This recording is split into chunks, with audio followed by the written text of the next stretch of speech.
ನಮಸ್ಕಾರ ಸ್ನೇಹಿತರೆ, ನಾನು ನಿಮ್ಮ ಗಂಗಾವತಿ ಪ್ರಾಣೇಶ್. ನಿಮ್ಮ ಜೊತೆ ಒಂದು ಮುಖ್ಯವಾಗಿರ್ತಕ್ಕಂಥ ಆರೋಗ್ಯದ ಮಾಹಿತಿಯನ್ನು ಹಂಚ್ಕೊಳ್ಳೋದಕ್ಕೆ ಬಂದಿದ್ದೀನಿ. ಎಸ್ ಡಿ ಎಮ್ ಯೂನಿವರ್ಸಿಟಿಯ ಶ್ರೀ ಧರ್ಮಸ್ಥಳ ಮಂಜುನಾಥೇಶ್ವರ ದಂತಾಸ್ಪತ್ರೆ ಮತ್ತು ಇಂಡಿಯನ್ ಕ್ಯಾನ್ಸರ್ ಸೊಸೈಟಿ ಬೆಂಗಳೂರು ಇವರ ಜೊತೆಗೂಡಿ ನಿಮ್ಮ ಊರಿಗೆ, ನಿಮ್ಮ ಮನೆ ಬಾಗಿಲಿಗೇ ವೈದ್ಯರುಗಳು ಬರ್ತಾಯಿದ್ದಾರೆ.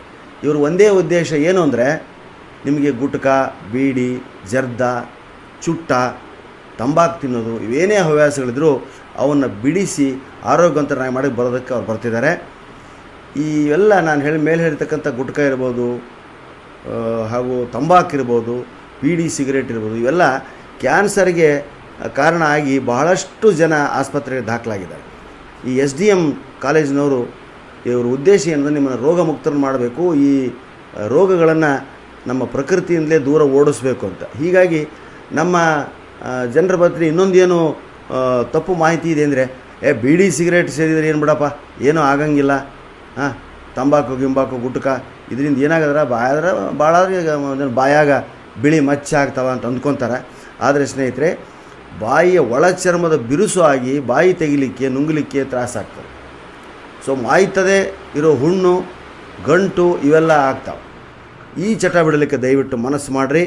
ವೈದ್ಯರ ಮತ್ತು ಕಾರ್ಯಕರ್ತರ ಸಲಹೆ ತಗೊಳ್ರಿ. ಅವರು ನಿಮಗೆ ತಂಬಾಕಿನ ಕೆಟ್ಟ ಪರಿಣಾಮದ ಬಗ್ಗೆ ಕೂಡ ಹೇಳ್ತಾರೆ. ಜೊತೆಗೆ ನಿಮ್ಮ ತಂಬಾಕು ಚಟ ಬಿಡೋ ಈ ಪರಿಸ್ಥಿತಿನ ಹೇಗೆ ನೀವು ರೂಢಿಸ್ಕೋಬೇಕು ಅನ್ನೋದನ್ನು ಕೂಡ ಅನೇಕ ಉದಾಹರಣೆಗಳ ಮೂಲಕ ಹೇಳ್ತಾರೆ.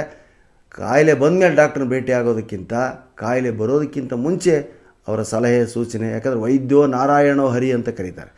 ಅವರು ನಿಮ್ಮ ಮನೆಗೆ ಬಂದಿರತಕ್ಕಂಥ ನಿಮ್ಮ ಪರಮಾತ್ಮ ಶಿವನೇ ಅಂದ್ಕೊಳ್ರಿ, ನಾರಾಯಣನೇ ಅಂದ್ಕೊಳ್ರಿ, ಕ್ರಿಸ್ತನೇ ಅಂದ್ಕೊಳ್ಳಿ, ಅಲ್ಲಾನೇ ಅಂದ್ಕೊಳ್ಳಿ.